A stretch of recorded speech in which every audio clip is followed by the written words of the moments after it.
Salut Marie-Audrey! Salut Kat! Ça va bien? Ouais, toi? Ben oui! C'est finalement le temps de filmer notre premier podcast. Oui. On pensait que ça allait jamais arriver, mais bon. Non, on avait un petit peu est. perdu espoir. Si vous voyez à quoi le derrière de la caméra ressemble en ce moment, c'est un petit peu d'anxiété, mais... Ouais, tout va bien, tout est sous contrôle. Ouais. C'est bon. Fait que, ben c'est ça. Fait que bienvenue au podcast À Découvert. On a finalement trouvé un nom après toute cette tumultueuse recherche. Oh oui, on l'a trouvé. Puis peux-tu nous en parler un petit peu de ce nom-là, puis du podcast en général, d'où ça vient? Ouais, ben en fait, premièrement, nous on est deux étudiantes au baccalauréat en études de l'environnement à l'Université de Sherbrooke, et en deuxième année. Puis on a décidé de faire un podcast sur tout ce qui touche à l'environnement. Un peu les sujets qu'on pense pas nécessairement à parler à prime abord, excusez-moi. Donc, c'est sûr que les sujets qu'on parle le plus en environnement ces temps-ci, c'est les gaz à effet de serre, gestion des matières résiduelles, toutes ces choses-là. On a décidé d'aller un petit peu plus loin, puis d'aller dans le quotidien des gens. Les choses qu'on va pas nécessairement penser à aborder, toutes plein d'affaires qui font partie de notre vie, mais qu'on n'associe pas à l'environnement pour commencer. Là. Mm-hmm. Puis on fait, ce podcast-là pour susciter des discussions aussi, pour inciter les gens après ça, après avoir écouté le podcast, de se dire, ben, crée-moi dans ma vie, tu sais, il y a des choses aussi que je vis, il y a des situations dans lesquelles je me trouve où, ben là, je pourrais peut-être, il y a peut-être un côté environnemental à tout ça, puis je pourrais me questionner là-dessus. Fait que, tu sais, c'est... Non seulement on parle de sujet, mais on invite les gens après ça à développer sur leur propre sujet, puis les Ah ben 100%, les trucs qui leur passionnent. On va être écœurés de parler juste d'eux, là, fait que, Ouais. on part une discussion la gang, puis ça va être bien le fun, fait que c'est ça. Ouais. Merci de vivre ça avec nous, puis on a bien hâte. Fait que peux-tu nous présenter notre sujet du jour? Ouais, aujourd'hui, on va parler de tout ce qui est influenceur et créateur de contenu, parce qu'on sait que le nom, il y a une petite ambiguïté sur qu'est-ce que les gens préfèrent. Fait que c'est ça. Est-ce que toi, tu as remarqué des petites affaires, mettons? Ben, c'est sûr que, tu sais, moi, personnellement, j'en suis pas tant que ça des influenceurs un peu mainstream, là. Mais de ceux que je suis, tu sais, tu vois quand même que l'environnement, c'est pas une priorité. Puis souvent, c'est une priorité quand ça devient populaire, tu sais, mettons, si on est dans une semaine importante, proche, par exemple, du Jour de la Terre, ou s'il y a la marche toujours qu'il y a au début septembre pour l'environnement, ben, tu sais, dans ces moments-là, oui, ils vont parler plus d'environnement, mais dans leur vie de tous les jours, tu sais, à moins qu'il y ait justement un partenariat avec une entreprise qui a des valeurs environnementales, c'est pas quelque chose qui va ressortir beaucoup, là. J'imagine que toi aussi, c'est pas mal la même chose que tu as observé. Ouais, 100%. Je dirais que j'ai quand même observé une différence entre les influenceurs québécois puis le reste des influenceurs. Mettons, si tu compares américains avec québécois, je trouve qu'il y a quand même plus une certaine... Voyons donc, aide-moi donc. Ils vont plus penser à mettre ce volet-là de l'avant. Ils sont plus conscientisés qu'aux États-Unis. Ils sont plus conscientisés que les influenceurs que je vois aux États-Unis. Ouais. Que c'est vraiment le American Dream, puis on vit à fond le jour, puis on s'en fout un peu. Fait que je trouve ça quand même beau comme mouvement de voir qu'au Québec, il y a une certaine conscience là, pour les enjeux, puis que qu'est-ce qu'ils disent, surtout, ça va venir influencer les autres, parce que ça, c'est inévitable. Là, dès que tu as une plateforme avec des gens qui te suivent, ben, t'as pas vraiment le choix de regarder un peu qu'est-ce que tu te dis, parce que ça va influencer. Mais ouais. Tu sais, malgré justement cette volonté-là de bien agir, de conscientiser les gens, il doit y avoir des côtés négatifs à tout ça. Ah ouais, ben ça c'est certain, là. C'est sûr que dès qu'on parle de partenariat, là, tu l'as nommé tantôt, ou les brand deals. Ah vraiment, là, c'est... Si vous connaissez, ça peut être super positif, comme ça peut être super négatif. Ouais. Fait que mettons qu'on prend comme exemple... En ce moment, là, moi, tout ce que je vois, c'est des brand deals avec Shein, Fashion Nova, Princess Polly. Zaful. Zaful, pour les gens qui connaissent pas c'est quoi, c'est des compagnies de fast fashion, donc de fashion rapide. de mode rapide, là. Puis même, souvent, on entend parfois le terme ultra fast fashion. Ouais. Qui est comme... parce que, tu sais, c'est des vêtements, tu sais, des sites qui vont mettre en vente des vêtements, tu sais, ils peuvent mettre 300 nouveaux morceaux à chaque jour. Puis ça peut vraiment être beaucoup. Puis, tu sais, parfois même dans ces compagnies-là, on dit que entre le moment où le vêtement est est créé. Donc, je veux dire, le modèle, tu sais, on y pense. Designé. C'est ça, du design jusqu'à la production du vêtement, il peut s'échelonner comme une semaine. Impossible. C'est ultra fast fashion parce que ça va tellement vite, puis il y a tellement de nouveaux morceaux qui sortent, il y a tellement de nouvelles modes qui sortent, puis justement, ça mise sur l'achat impulsif, l'achat là, maintenant, et l'achat pas cher aussi. Vraiment. On va se le dire. Puis une semaine, ça m'impressionne. Excusez, j'étais un peu... Non, c'est vraiment... ça va vite. Ouais, mais surtout, ce qui est alléchant pour le consommateur, c'est que, vu que ça va autant vite, ben ça suit les trends, là, ça au jour suit le jour. Là. La mode, mettons, hyper rapidement. Fait quelque chose qui devient un petit peu plus trendy, ben le lendemain, ça va être sur Zaful, Shein, Fashion Nova, etc. Là, parce qu'on nomme ceux-là, mais il y en a beaucoup. Ouais. Fait que... c'est ça, fait que c'est sûr que, tu sais, si t'es un influenceur mode qui a comme une belle image puis qui est connu pour bien s'habiller, ben ça va quand même être alléchant, là, de porter ces vêtements-là, de les promouvoir pour les autres, parce que, ben, crème, c'est pas cher, c'est beau, c'est mal fait, souvent. Mais tu sais, c'est pas grave, parce que comme, justement, la mode avance si rapidement, ben, tu sais, ça va plus être à la mode dans une semaine. Ouais. Fait qu'on s'en fout si ton vêtement, il se pète après quelques utilisations seulement, parce que de toute manière, tu le porteras pas plus que comme une ou deux fois, tu sais. Ah ouais, exactement. C'est pas un critère de sélection, justement, puis ça cause problème. Là. Ouais. Puis il y en a beaucoup aussi qui achètent des outfits, là, des ensembles de vêtements pour une photo seulement. Ouais. Puis qu'ils reportent jamais après. C'est comme, c'est hyper problématique, là. Si tu vas en friperie, dans des affaires comme ça, c'est vraiment cool, parce que ça, j'en suis des influenceurs qui, leur plateforme, c'est vraiment d'aller en friperie pour promouvoir le fait que tu peux bien t'habiller dans les friperies, puis tu sais, ils font comme des agencements, des fit checks, qu'on dit, là, pour, tu sais, montrer à quel point que tu peux bien t'habiller en friperie, puis tu sais, ces vêtements-là, ben, ils les retournent après, fait que ça fait comme un full circle, ou il y en a, tu sais, qui font de la revente aussi de vêtements thriftés, là, mais tu sais, si t'achètes tes vêtements neufs puis que tu veux vraiment comme promouvoir ça, ben ça vient influencer les gens à faire de quoi qui est super négatif pour la planète, là, parce que le fast fashion, c'est pas très bon, là. Non, c'est sûr, là. Ouais. Fait que c'est ça. Mais sinon, tu sais, il faut aussi avoir une certaine constance, là, entre les brand deals, parce que, tu sais, il y en a, là. Tu peux pas parler de Shein une semaine puis parler de surconsommation non. La semaine d'après, là. C'est un peu passer du coq à l'âne. Mais en même temps, tu sais, quand t'es un influenceur, il faut que t'aies justement cet équilibre-là, puis il faut que tu sois capable de dire non à certains trucs selon tes valeurs, mais en même temps, t'es un peu à la merci, d'une certaine manière, de qui va te proposer des partenariats. Parce que si, par exemple, t'es un plus petit influenceur, puis souvent, tu te sens plus obligé d'accepter tout ce qu'on va t'offrir, ben, t'es peut-être moins enclin à refuser une offre si ça ne concorde pas avec tes valeurs. Fait qu'il y a comme aussi une espèce de... Justement, là, faut essayer de dire oui seulement à ce que tu veux, mais en même temps, t'essayes de comme que ça devienne ta job, fait que t'as besoin d'argent, fait que tu t'acceptes tout ce que tu vois, fait que c'est ça, parce que c'est un peu compliqué, là. C'est un revenu, là, ben pour oui. eux. Sinon aussi, un autre influence que ça a beaucoup, c'est sur les écosystèmes.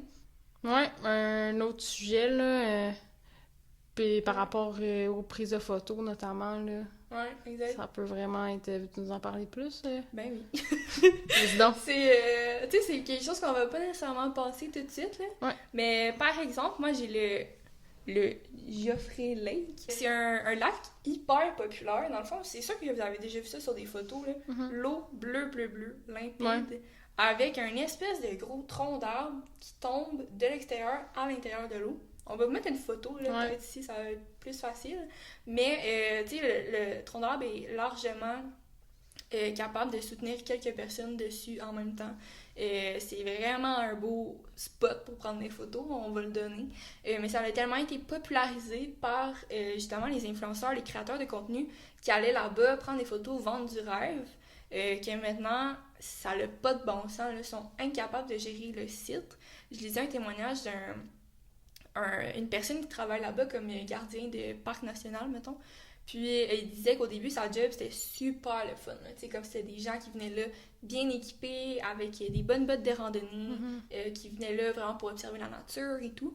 Puis que depuis que ça a été autant popularisé, ben maintenant, écoute, les gens, ils viennent en flip-flop, ils sont pas équipés. Ça fait la file, là.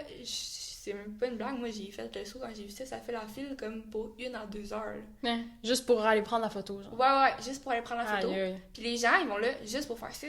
C'est la seule chose qu'ils veulent faire, là. T'sais. Ouais, c'est in and out, là. Comme, c'est vraiment pas... Ils vont pas observer le reste du parc et tout. Puis là, c'est hyper généralisé. Oui, il y a des gens qui vont quand même là pour profiter du site, bien sûr. C'est sûr, il y a encore des adeptes de la nature. Oui. Mais ça n'a pas de bon sens, tu sais. Non, ouais. Puis ils ont beaucoup de difficultés. Avant, tu pouvais trouver du stationnement. Il y avait des moyens de te rendre là-bas que c'était pas compliqué. Maintenant, les gens, ça se stationne jusque dans les sorties d'autoroute. Fait que ça fait des gros bouchons. Les gens qui habitent là sont plus capables. Fait que c'est ça. Puis ça fait aussi que les gens, ben, tu sais, veulent pas, faut qu'ils attendent. C'est pas la place la plus large pour attendre pour prendre ta photo. Ouais. Fait que ça sort des sentiers, ça va piétiner sur les plantes et la faune, la flore. Ça va vraiment venir abîmer tout ce qui est l'écosystème de la place. Ça jette leurs déchets.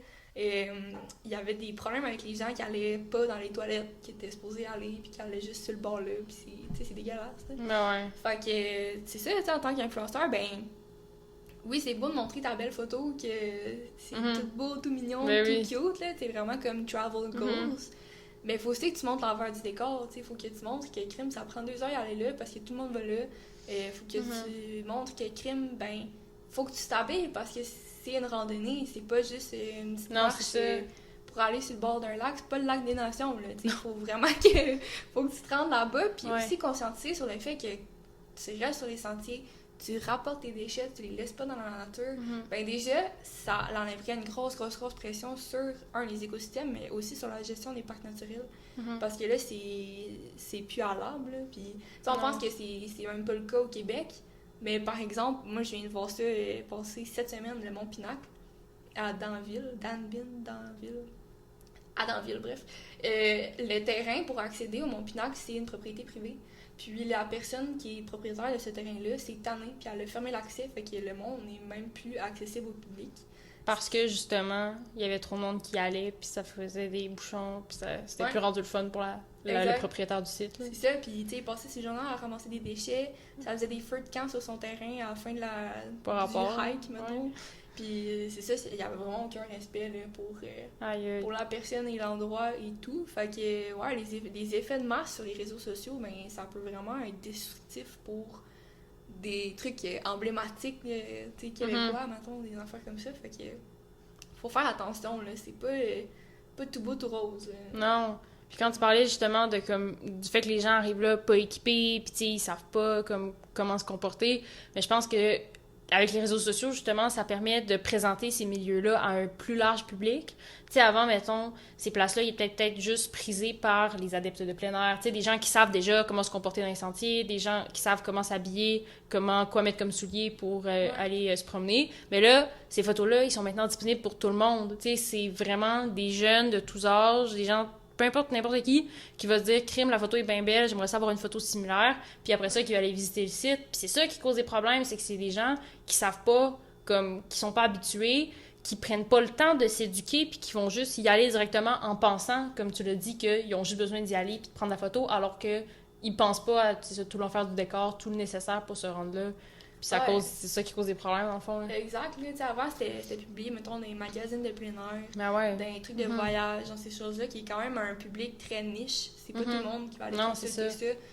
Puis non seulement le consulter, mais se dire « moi, je veux y aller », parce que si tu veux y aller, c'était pour l'intérêt de la nature, pas pour prouver que tu y allais. Puis ça, j'ai trouvé... une citation d'un professeur et chercheur à l'Université de Waterloo qui s'appelle Colin Ellard. Lui, il est en neurosciences cognitives, dans le fond. Fait qu'il, lui, il est venu étudier tout ce qui est le rapport à la nature de l'humain. Fait que, tu sais, avec le temps, ça a beaucoup changé. Avant, c'était très primitif comme attirance qu'on avait envers la nature, mettons. Parce que, bon, on sait, on se nourrissait vraiment... C'était plus nous qui faisions notre agriculture et toutes ces choses-là. Mais avec le temps, il a observé que ça avait vraiment un impact sur l'anxiété, sur le niveau de stress, sur l'empathie même. Ça réduisait la dépression et tout. Fait que les gens y allaient dans la nature pour ça, encore à ce jour. Sauf que ce qui a évalué avec le temps, c'est que quand tu ajoutes le facteur Instagram, ça change complètement, mais complètement. Ah ouais? Ouais. Ça change les priorités des gens, là, ça n'a même pas rapport. Aïe, aïe. Pour le citer, là, il disait que c'était une grande partie de la motivation d'aller voir les paysages, c'est de prouver qu'on le fait. Fait que c'est ça, Ça change complètement les raisons de pourquoi tu vas en nature. Exactement, c'est vraiment perverti par Instagram, par les plateformes que les gens désirent avoir, puis par qu'est-ce qu'ils ont vu sur les plateformes des autres. Fait que ça devient super, super nocif pour cette raison-là. Là.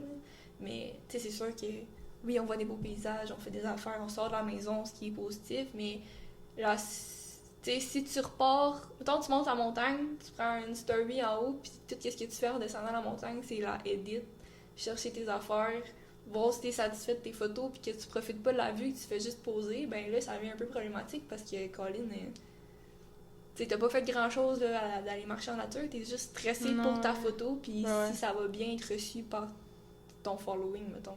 Fait que... Aïe, c'est fou quand même, là, à quel point ça a complètement changé. Puis tu sais, c'est pas un phénomène qui va seulement durer quelques temps, tu sais, ça a l'air d'être là pour rester aussi, là. Fait qu'à long terme, tu sais, ça va-tu affecter... j'imagine que ça va plus affecter les plus jeunes générations, puis tu sais, ça va comme... Le phénomène peut s'amplifier avec le temps aussi. Là. Vraiment, là, on l'a vu là, récemment, il y a eu un crash de Facebook, Instagram puis WhatsApp. Là. Ouais. Le nombre de personnes que je comprends qui ont été turbo-productifs, que je connais, qui ont été turbo-productifs dans leurs travaux ou qui avaient absolument aucune idée quoi faire de leur vie, ça fait juste montrer à quel point on est constamment là-dessus. Moi, ça m'a fait un gros reality check là, quand ça s'est arrivé. Vraiment. Puis j'étais comme, Colin, je sais pas quoi faire, genre. Puis c'est gênant là, de dire ça, mais j'avais pas réalisé à quel point. Puis nous, on essayait de se contacter. On n'arrivait pas, là. Pas capable, là. On n'avait pas nos numéros de téléphone, on n'avait pas rien du tout. Non. Écoute, j'ai envoyé un courriel. Ça ne s'est pas rendu. Non! Parce que c'est des courriels. Mais, tu sais, c'est juste pour prouver à quel point on est dépendant de ça, puis qu'on en mange, là, du contenu. Fait faut faire attention à ce qui est publié là-dessus, puis surtout, on met beaucoup la faute sur les influenceurs, mais nous, qu'est-ce qu'on consomme? Faut se poser la question.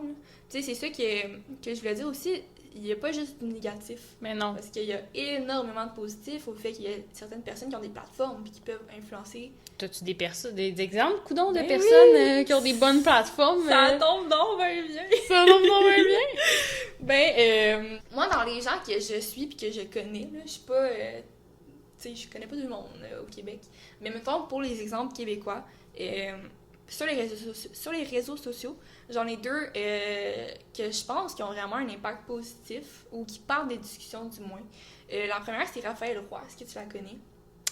Non, pas vraiment. Non. Raphaël Roy, c'est une fille, qui est allée à La Voix. Okay. Puis, c'est une chanteuse. De base, sa plateforme, c'était plus sur le côté artistique, le côté musique. Par contre, cette personne-là est végane depuis plusieurs années. Puis, elle est très activiste sur le sujet. Elle a parti avec Alicia Moffett. Alicia Moffett faisait les VG Monday. Puis, elle a parti les Vegan Monday. Puis, je crois que ça a pris un petit peu plus d'ampleur que l'initiative d'Alicia Moffett, qui était très bonne d'ailleurs aussi. Mais c'est ça. Puis, en regardant ses stories le lundi, je trouve ça hyper intéressant parce que, premièrement, il y a des gens qui... Elle va aller repost, republier les stories que les gens vont faire. Et faire des recettes véganes le lundi, dans le fond. Exactement. Fait que, tu sais, mettons, toi, tu fais « Hey, c'est Vegan Monday, je vais en faire une recette. Ouais. » Tu vas identifier Raphaël Roy dans ta story, mais elle les republie. Puis moi, j'ai pris un petit 2 secondes de ma vie là, pour aller voir c'est qui ces gens-là. Est-ce que c'est des gens qui sont déjà véganes, qui ont l'air comme conscientisés, qui vont publier ça sur leur plateforme? Zéro, là. C'est monsieur, madame, tout le monde qui ont leur kid dans l'arrière, qui crient exactement. Ils sont comme « Hey, à ce soir-là, j'ai mangé quelque chose de bien simple, là, qui n'a pas besoin d'être compliqué, mais ça va juste venir leur rappeler que crème, il y a des alternatives faciles pour manger vegan. » Puis aussi, sinon, ce qu'elle a fait la semaine passée que j'ai trouvé chef's kiss, là, elle a demandé dans une boîte, là, dans ses stories, c'est quoi vos recettes préférées? Puis les gens ont répondu, mettons, toi, c'est quoi ta recette préférée? Moi, la mienne? Ouais. Je suis bien basic, là, du spag. Du spag. Ouais. D'habitude, dans une sauce à spag, il y a Il y a de la viande. Il y a de la viande, exactement. Fait que elle, qu'est-ce qu'elle a fait? C'est qu'elle a pris toutes les recettes préférées des gens qui ont écrit, puis elle les a veganisées, comme elle dit. Donc, elle les a transformées pour qu'elles soient véganes. Puis, elle a mis des liens dans les stories avec des photos.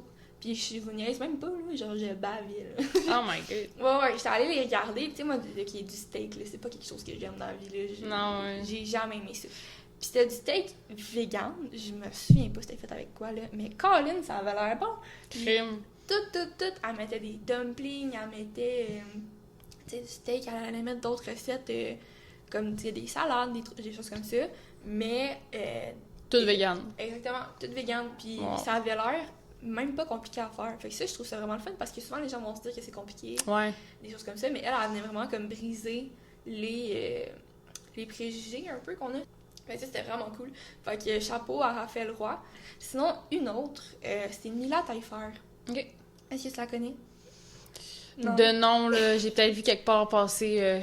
En fait, cette fille-là, un peu le même principe que Raphaël Roy, une plateforme assez diversifiée. Ok. Elle est diabétique, fait qu'elle venait parler beaucoup du diabète, puis elle a parti quand même des gros mouvements là-dessus. C'est vraiment cool. Allez voir ça si jamais. Sinon, elle parle un peu de sa vie au quotidien et toutes ces choses-là. Mais elle va aussi venir présenter des alternatives zéro déchet. Okay. Quand même souvent.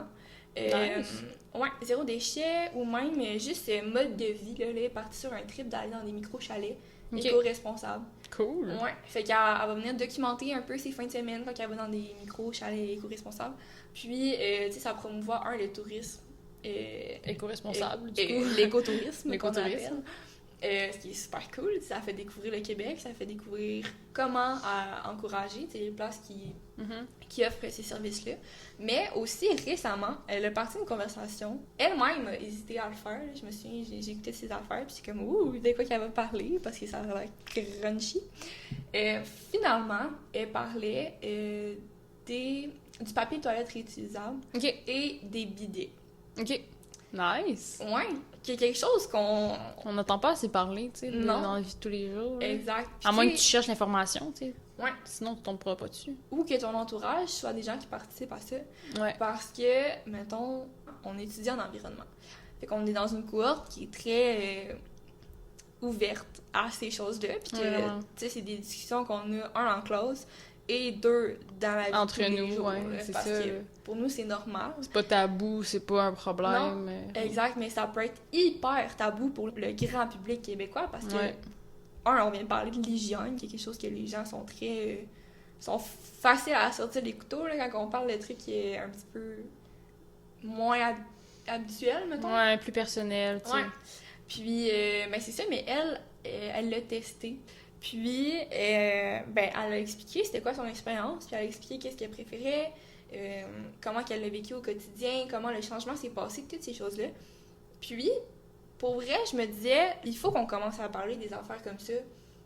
Puis, ben, le faire à travers un influenceur qui est, très respecté par sa communauté, puis quand même assez aimé au Québec, ben, c'est cool parce que crème, il faut qu'on en parle, puis il faut qu'on présente des alternatives aux gens. Puis, sinon, si on parle un petit peu plus des médias traditionnels, parce que traditionnels. Ouais, médias traditionnels, excusez-moi.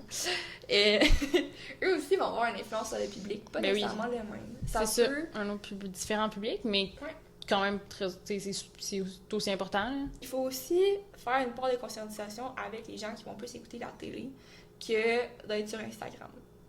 Puis, moi, j'ai un exemple en tête. Puis la raison pour laquelle j'ai pensé à ça, c'est parce que je me souviens avoir écouté une émission avec ma mère. Je me souviens pas c'est quoi. Je crois que c'est Les Enfants de la télé. Okay. Puis c'était Emmanuel Bilodeau qui passait là, qui est le conjoint de Edith Cochrane. Mais c'est ça, c'est un couple que les deux sont vraiment présents dans le monde des médias traditionnels au Québec. Super connus, ils vont être dans des émissions sur des plateaux de tournage et tout.